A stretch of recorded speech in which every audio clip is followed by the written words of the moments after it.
Mr. Mayor, we are coming up on another year in North Charleston since you've been the mayor, since you've been at the helm.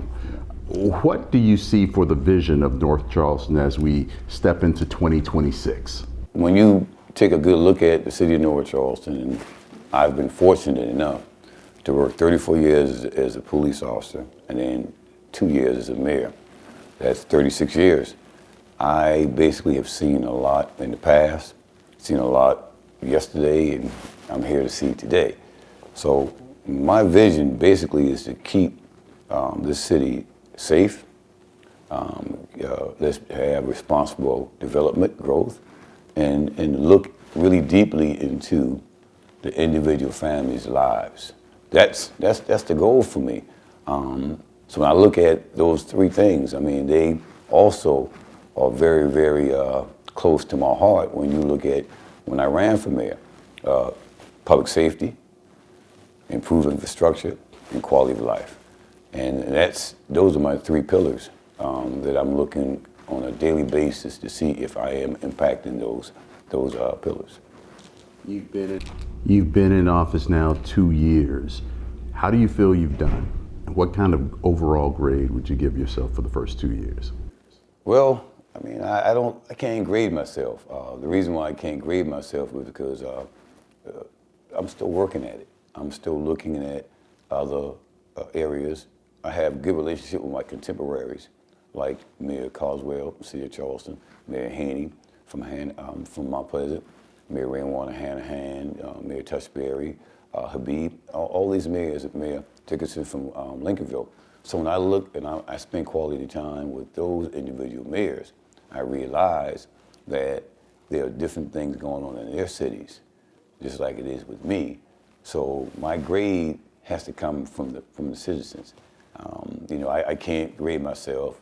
Like I said, my main goal, my number one priority has always been and will always be, the betterment of our citizens. So let the citizens speak for me, either negative or positive. You've had a situation on council where about a third of your council wiped out in a federal investigation. How difficult was that to move through, and how do you move forward? Well, sometimes I look back, Raphael, on how far I've come. And sometimes when you look back at your past, you realize that God has prepared you or me for the future or for the now. And I realized when the FBI contacted me and told me in 2024 that they were actually looking into an issue involving some nonprofit money. They never said a nonprofit, they said nonprofit money. Well, I was the chief of police, and as you know, and you were with me, we were trying to drive the homicide rates down, trying to save lives. So, yeah, when they contacted me and told me that they had indictments, it hurt. It really did, because not only I was a former law enforcement officer, but it hurt because it was a part of the family. Those individuals who were indicted, they were a part of our family. And to be honest with you, I've been praying for them every day because that's my faith. They have to deal with the consequences and the repercussions to the charges that they're facing, but I still pray for them. So what do? I let the citizens know that we shall get through this. And we worked hard at it, and we went to every District 3 and 5 community meetings, never missed a beat. Then when we got the 2 new elected officials, then we made sure we covered District 1 as well until we got that new elected official. So, trouble will always be in our lives. It's not so much about the trouble, it's how you deal with the trouble. And I truly believe that God had prepared me a long time ago to help lead and guide and direct our city through that. Then after the FBI probe, you had the situation with Salt Lake City with 2 of your commissioners. What is the public trust in what North Charleston Council can do and the image that council members are putting out there for the public consumption? Well, I'm hoping and praying that the things that we've actually gone through since I was elected for 24 until now, that we've lived and learned about how things can turn out and the perception of those things. So I'm hoping and praying that what we look back, just to look, we don't go back there and say, hey, we would never go back there again. Now we have a team. The team is back. And sometimes I have to be a coach or sometimes I have to be a player. But I constantly keep city council informed. I want them to work because at the end of the day, Raphael, our main goal is to serve the people. And we cannot serve the people when we're not together or we have issues.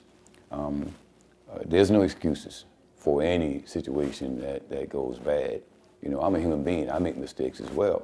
But I'm trying, and at this time in my life, at 60 years old, to not only keep my mind focused on the right things, but also, try to work along and mentor some of the people who may be much younger than I am, so they can understand that I've made mistakes like you have, or different day, different time.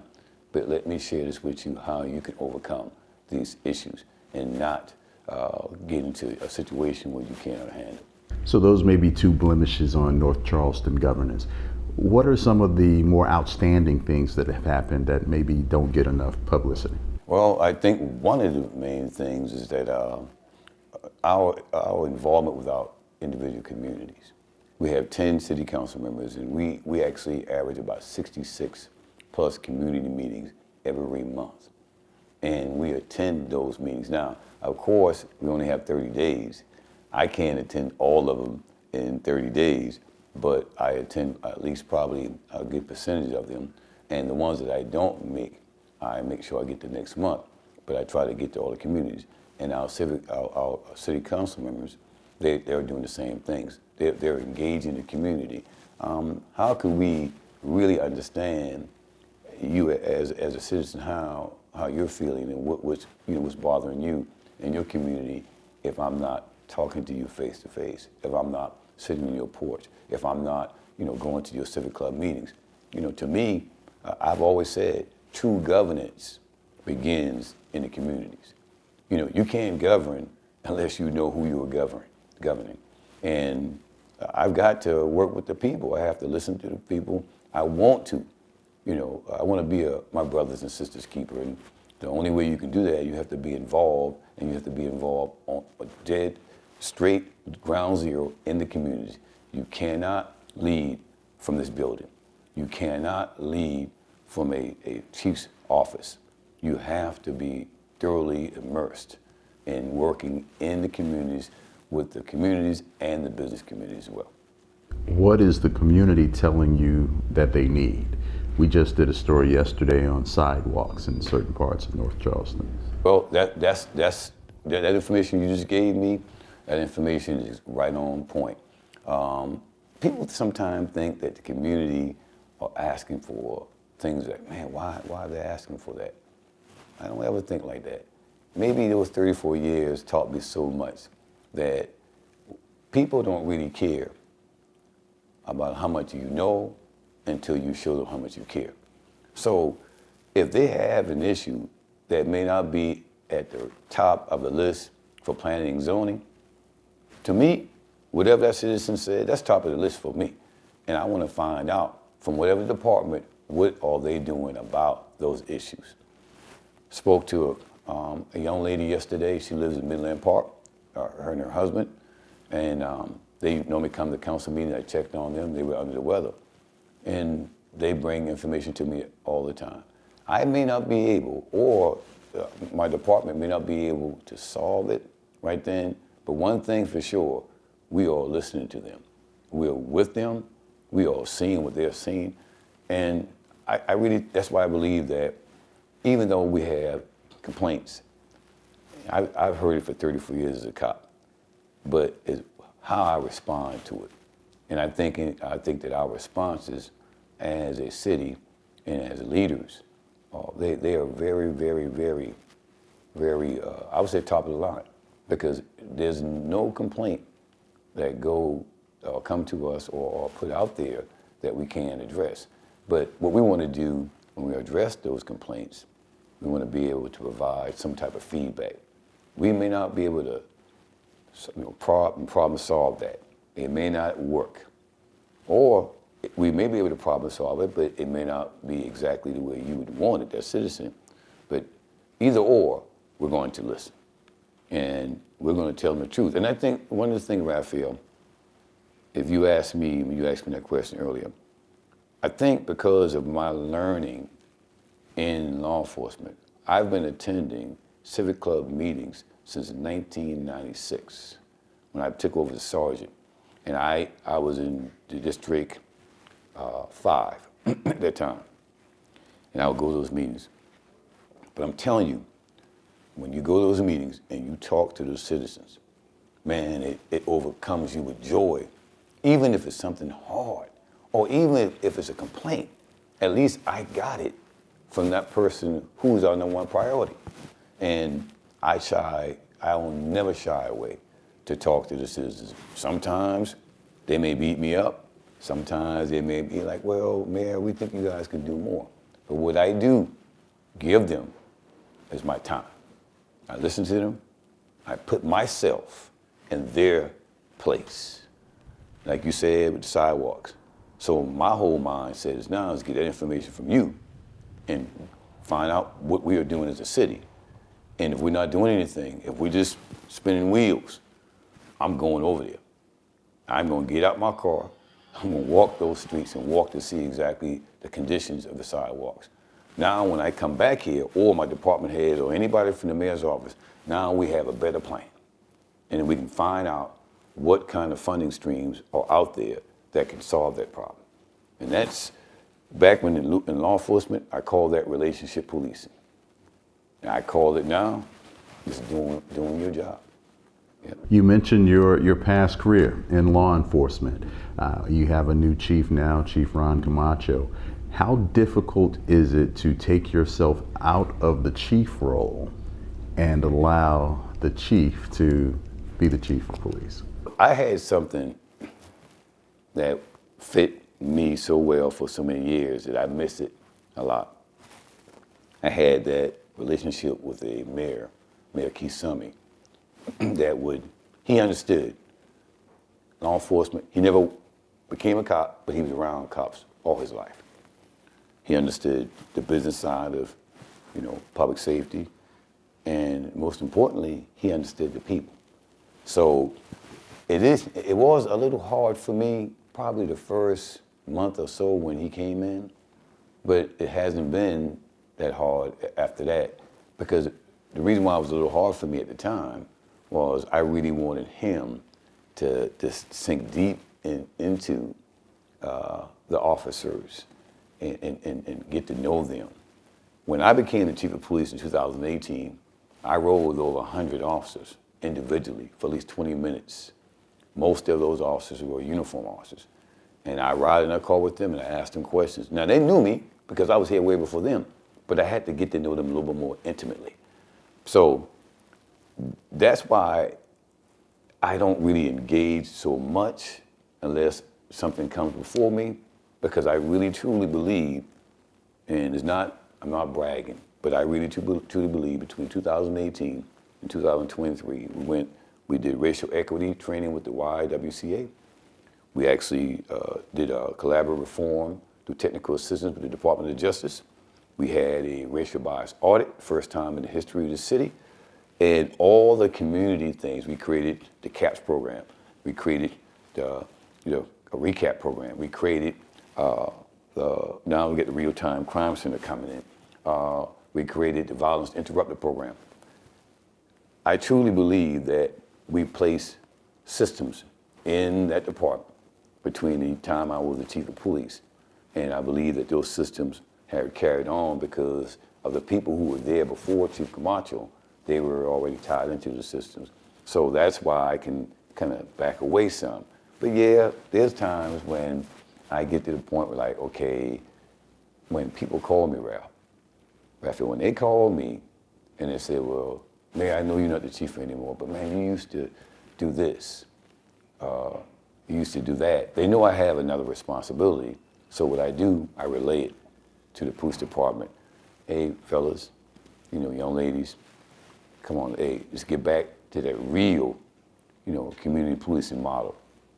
And they understand, and they were doing it.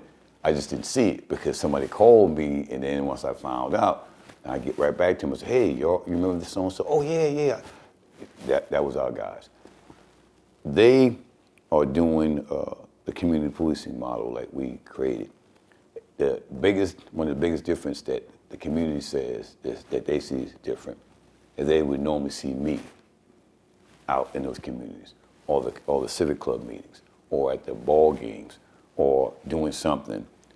They don't see me as often. They see me in the mayor's role now, and I think it takes a little while for people to realize that Reggie Burgess is now your mayor and not the chief anymore. And I think that's the thing. I think the citizens, they still desire to have that uniform presence from me.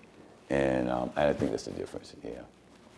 As we move forward, if you could identify one thing, what is one thing that will take North Charleston to the next level? Well, one thing I would say is we've got like the UDO, which is a Unified Development Ordinance that we created. You know, it consolidates the zoning regulations and subdivision rules. It's a real great document of design standards and other type of land and regulations that we're looking to do. What we had to do it, and even Mayor Summey had to do it, and I think Mayor Conner did as well. In those times when the city became a city in 1972, we were living off a lot of rules and regulations pertaining to 1972. One of the things that the UDO does for me, it actually looks at what's going on in this day and time when it comes to ordinances and regulations and building codes and things of that nature in our city. It kind of say, well, we have to kind of get with the program now. We have to change our minds in the way of doing things as we did in 1972. 72 was great, why? Because we began. But now we are basically grown now, and we were babies back then. So we have to kind of look at it in a way where we as a city, that we're growing along with the changes in the nation. That, I think, and another thing too, and I know you wanted one, we're going to have to find development tools. And those development tools are related to, we have people, most of it in our southern part of the city of North Charleston, which has been historically for probably like 20-something years, the lower income area. We're going to have to develop some economic development tools that are going to really look out for the betterment of citizens that are living in communities that have new builds. We have the infill, we have open lots. Folks are buying those lots and they're building new builds, which is good, right? Because now instead of having open, lots right next to you and it doesn't look like a community, we're filling those lots in.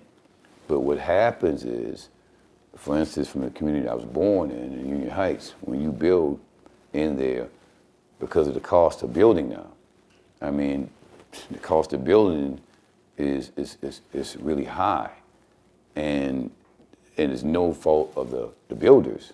They have to play with the game. So when they're building a home in an older neighborhood, they build it to the standards of now. When they do that, they sell a house for $400,000 to $500,000. Well, it's good when you sell a house for that builder because he or she is making money from it. And then the person buying the home has a home that they know is going to be really nice because of the price of it. But what happens to that lady or that man that has been there since the 30s or the 40s? Their home is still the same. Equity goes into that home has been there, which is good in case they want to sell the house. But most people do not want to sell it. They want to live right there with their lives out and then grant that home to a family member. Well, when the equity goes up, and that older home is good for if they want to sell it, but equity causes taxes to rise.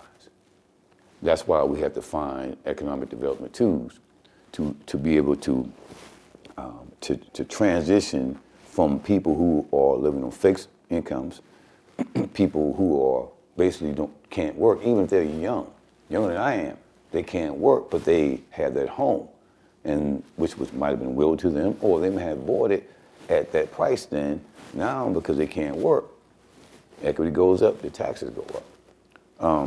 We have the homestead exemption. That's a great tool, economic development tool, but it actually starts at the age 65.